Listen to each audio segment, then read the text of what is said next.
Hello. Hello, my friends. It's me, Mel.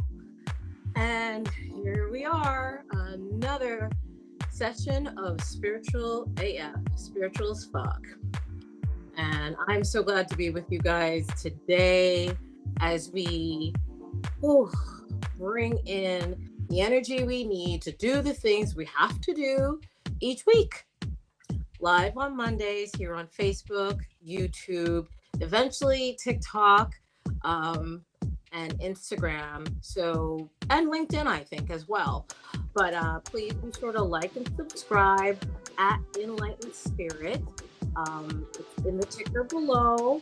And you can definitely reach me through sending me a DM, but you can also submit your questions in the chat because this is the show where we are going to include live messaging. So I'm going to turn down the music a bit because that's a thing. That's a thing. So I hope you guys are all having a great Monday. Monday has definitely been a hard one for me this week. I have been grinding like many of you guys have been as well with the holiday season coming up very quickly. And I heard that the older you get, the faster time seems to go for you. It has been my experience. That has been my experience. That time is just whipping by. And so I've decided to slow down. That's me slowing down.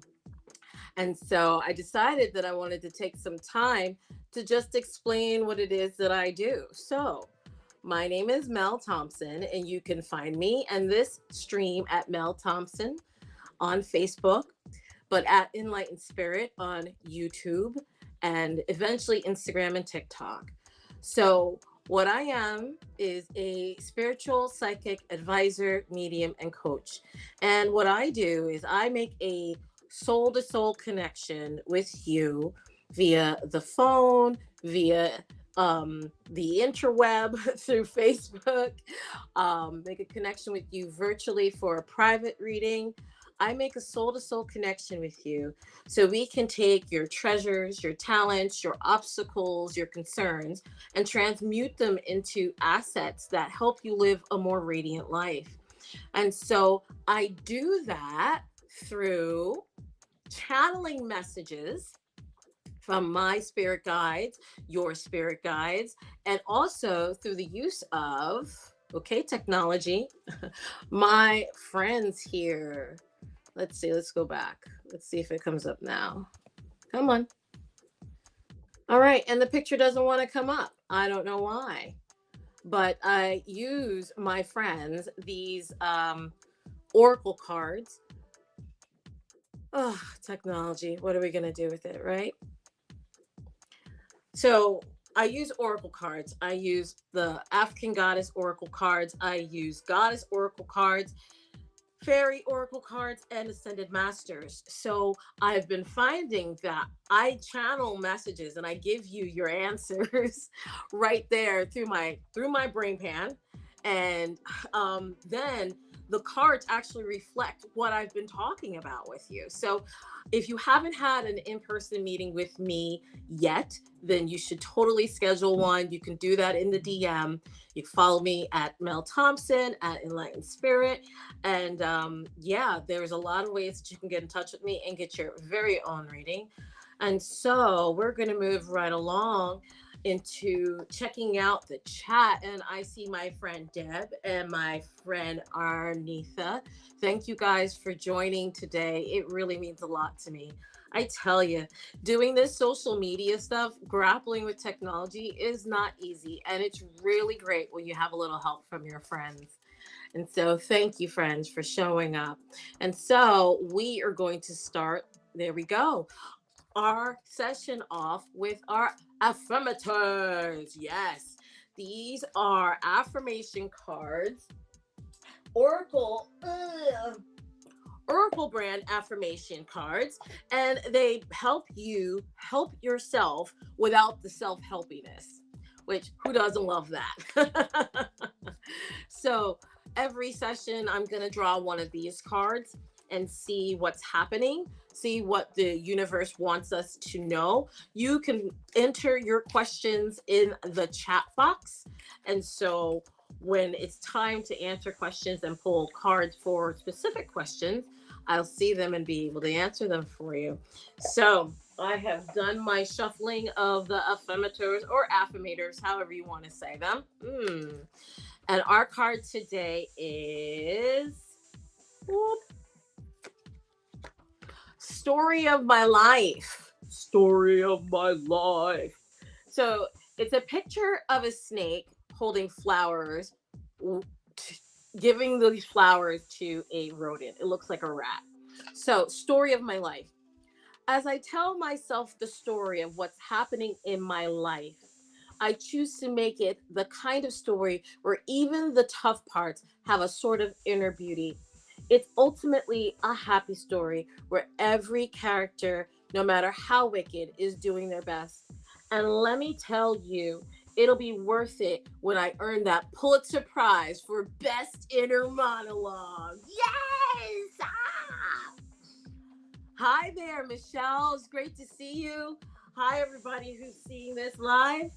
And what an amazing card. It's asking us to start noticing the stories we tell about our lives. I will tell you that my story was I was raised a poor black child. Nobody loved me. Everybody hated me. Guess I'll go eat worms. Wah, wah, wah, wah, wah. As you can imagine, that story did not make me feel good, nor was it the truth. I found that with a lot of hard work, a lot of dedication, and a lot of willingness to feel better, I had to change my story. And so I've worked with a number of spiritual people. I've done a lot of personal therapy. I've done a lot of professional therapy with others. And I've determined that how I view my life is really up to me. And so, although I had some harrowing things happen, although I've had some things that make you say, oh, poor her, I have learned how to transmute those awful things into real treasures. And that's what's brought me to this work, being and hashtag living enlightened spirit. And I want to help you hashtag live enlightened as spiritual AF. That's why I've started this show, Spiritual AF. So your question is, what are the stories you are telling about yourself? Are they accurate? Are they truthful? Do they place you in the position of the protagonist, the antagonist? Are you the champion? Are you the victim? Are you the observer? If you want to live a better life, you have to tell yourself a different kind of story. And this doesn't mean lying about your experience. It means allowing a new perspective to enter your mind, your heart, and your spirit, so that you can really truly see how life is working for you instead of against you. So, your story. This is also very important with the holiday season coming up, because we go right back into the story as we visit old friends, we visit family members, and as we relive memories of holidays past. And so this is that wonderful time for you to consider, what are you really saying about your experience as a human, right? I I would always look at the holiday season, specifically Christmas, as a time where I said, oh, well, gee, I never got exactly what I wanted. And then I would go back and think about how I'd ask for things like world peace. How was Santa Claus going to bring me world peace? You know, I would ask for things for like stocks and bonds. How is Santa Claus going to bring me stocks and bonds, much less my other three siblings, you know? So I learned that I tend to be grandiose, if you couldn't tell already. And so I realized that I had to learn how to um, mitigate my expectations with the people that I'm around, to not plant so many expectations so I didn't grow disappointments. And now, with that perspective, I realized that my holiday season, my Christmas, was actually quite radiant. I got so many things that I would have never got for myself. And the fact that I even got gifts was a complete blessing, because now we do a Secret Santa. We get only like one gift because we're all adults. Honestly, if you try buying gifts for adults, it's expensive. So I'm very happy that we do it this way as well. Thanks, Mom, in case you watch this. So, thank you very much for those of you who are on. Thank you for your comments. And so it looks like we have a comment, and someone, Deb, wants to know what Spirit wants her to know today. And all right, your theme today, Deb, is freedom and boldness. You had two jumpers. So, Deb, what are you doing to make yourself feel free? And the next question is, are you being bold about seizing your freedom? Right? Let me tell you something. I had to learn this the hard way. Freedom ain't free. No, nothing in life is free. Everything comes at a cost. But freedom, especially, is not free. It comes at the cost of blood, sweat, tears. It comes with the cost of ego leveling. It comes at the cost of maybe some wounding. Maybe it comes at the cost of facing fears. But the universe wants you to know that freedom is right there at your fingertips. And so perhaps that thing you have not wanted to do is exactly the thing you need to do in order to feel more freedom. Another thing about freedom that I've discovered is that sometimes freedom doesn't feel great. We're not talking about just the cost to have more freedom. We're talking about actually being free. Hello. I left my husband in September. I'm living in a studio apartment. It's gorgeous. I can do anything I want, and I have this freedom. And sometimes it does not feel great. Sometimes I realize I've got all this time on my hands. I can do anything and everything, and I get overwhelmed and I get exhausted. And I wonder why I decided to upend my life to live this way. I chose to live this way because I needed to have a new orientation to do the things I needed to do in this life. And although freedom doesn't feel good all the time, it feels good the majority of the time. And so, freedom, being bold, and the story that you tell yourself all goes hand in hand. When we are given tasks or ideas or suggestions on how to be more free, what story do we tell ourselves about achieving freedom? Sometimes Spirit tells us sometimes freedom looks like changing the way we eat. And I keep it on myself, right? Spirit tells me that I will be more free if I stop eating sugar. The story I tell myself is I have a sweet tooth and life is not worth living if I do not have dessert every night. That's the story I tell myself. It is a work in progress. I realize that the thing I need to do the most is refrain from sugar completely. But my willingness to do so is not there. I'm not willing to pay the cost to abstain from sugar completely. So, if I want more freedom and I am frightened to death of refraining abstinence from sugar, maybe there's another alternative, a bold step that I can take that doesn't thrust me into this state of fear and desperation because I haven't had a treaty that day.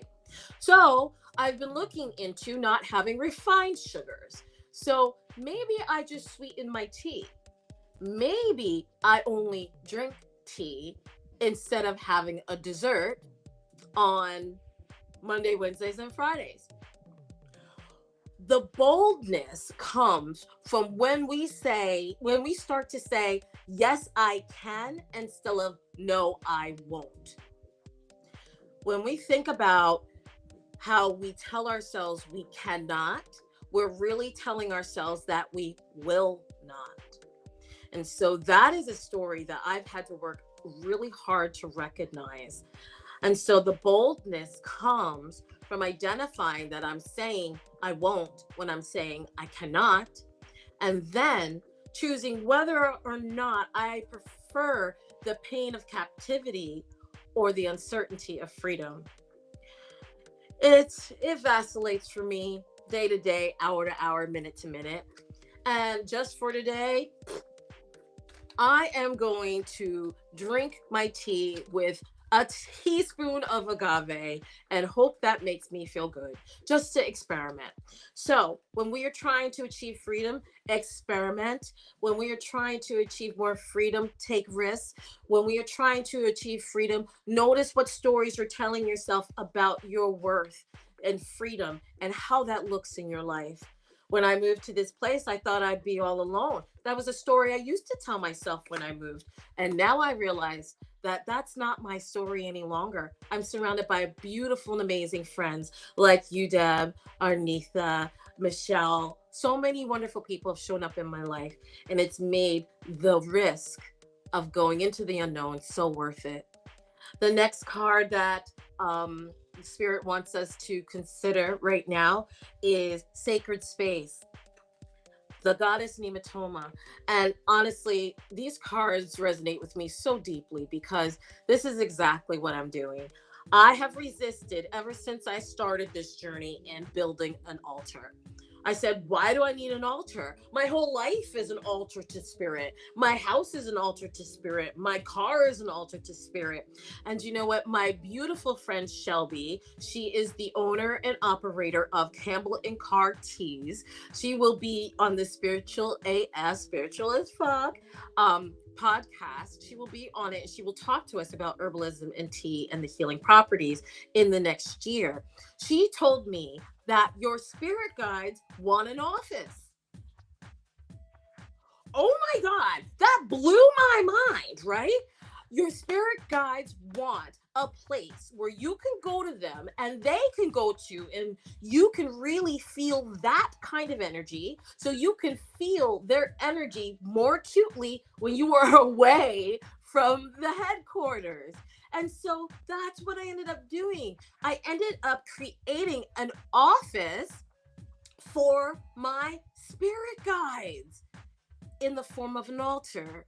And it's nothing fancy. I have a vanity and I put my offerings on the vanity, and I put a candle there, and I change out some water every day, and I put flowers, and then I close up the vanity and I open it up again when I need to let my spirit guides know to come on in. So what is your sacred space? I tell you this much. Building a sacred space for you is a process, because although at the time I didn't have an altar, my car really was my sacred space. I filmed many podcasts in my car. The Light in the Darkness podcasts were filmed in my car because I couldn't do it in my house with my husband and his mother. And my car was my sacred space. This apartment, this studio apartment, was my sacred space, where it was like my little genie bottle, where the only people allowed were me and no men, no men, me and my dear, dear light worker friends. And now, as I progress into this work, my sacred space has now become an altar, as well as my home, as well as my car. So if you do feel like you can't designate a sacred space, don't worry. Spirit will work you if you're not ready to work it. And that's what Spirit did, very gently, very kindly, and so very, very lovingly. Spirit allowed me to have several sacred spaces until it was time for me to create an altar, the ultimate in sacred spaces. And I'm so grateful for their process. I didn't even realize that was part of the vision. And that's what's so awesome about living enlightened. It means you get to touch, you get to experience magic that is sustainable, that is real, and is so very, very profound. Michelle, thank you so much for the love and hugs. And it has been a beautiful evening. Oh, thank you again for the beautiful questions. Moving right along to what else Spirit wants us to know: inner power. Let me tell you something. Everybody here has got some buku inner power. I'm telling you, we were given a power. This is the same power that creates galaxies, that creates planets. All right? It is coursing through our veins. It is really up to us to make a decision to use it, right? Often than not, we have learned ways to diminish our inner power because we were under the misconception that our existence was designed to make people feel comfortable, right? I have codependency issues, all right? So I always want to make the people around me comfortable. I get butthurt when they don't make me comfortable. I told myself the story, but that was the reason why I was here. And especially early on in my light worker journey, when I realized that service was how I was to perform this magic, right? But doing the work, I learned that I'm not here on this earth to make people comfortable. I'm here to help people grow. They are here to help me grow. And pain is a touchstone for growth, right? Our inner power is grows the more and more we step into it in a way that lets us shine. So if you find yourself diminishing your power, making yourself a little bit smaller, you have to ask yourself, what are you doing that is putting you on the back burner, putting your hopes and dreams on the back burner, and somebody else's to the forefront, so you can have the outcome you hope to have or you think you might receive? That is not a wrong way to use your power.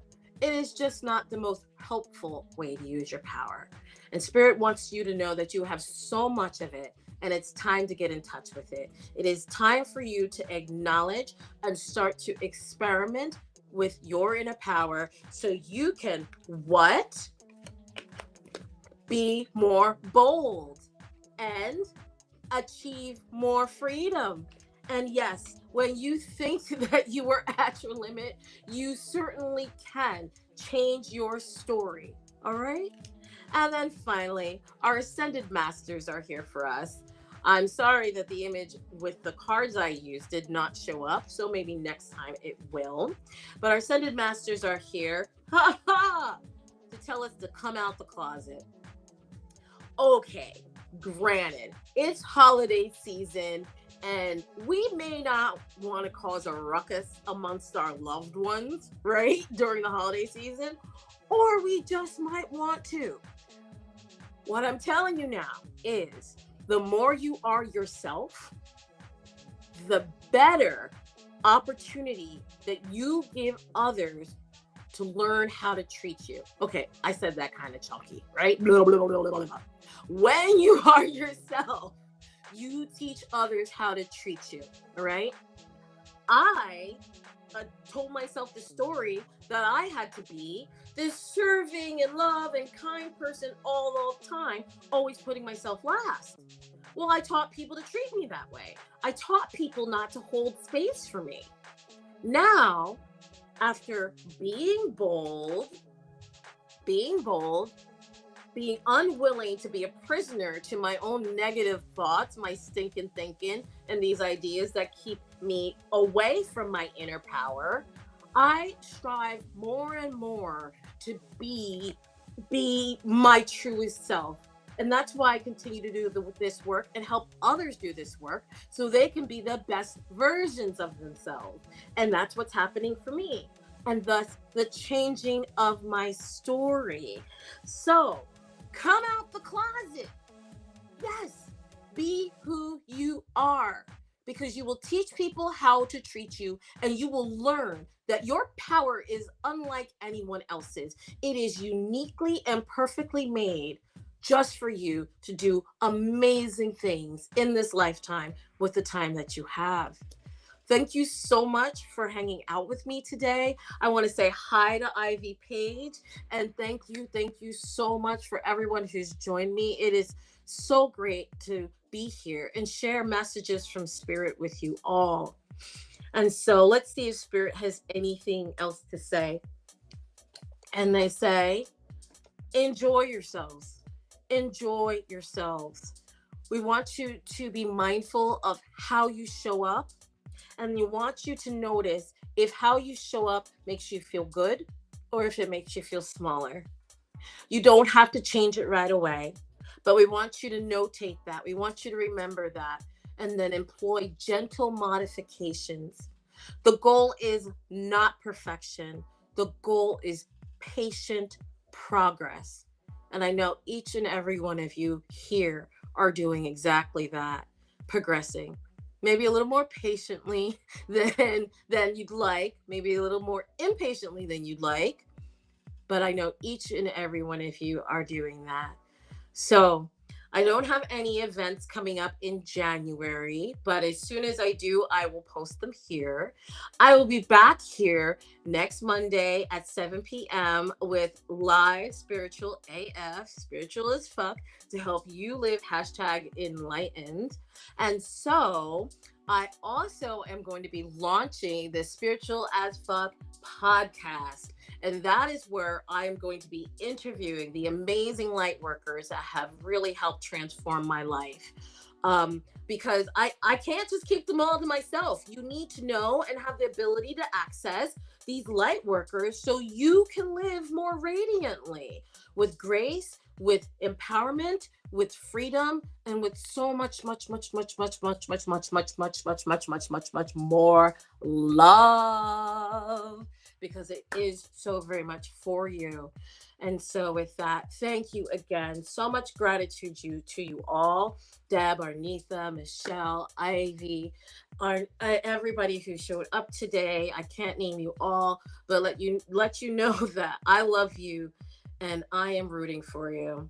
And I know you're rooting for me too. So I will see you guys when I see you. Please enjoy the rest of your day, and I'll see you next week. Bye bye. Where's my music at? Let's turn it up. Dance party for the last minute.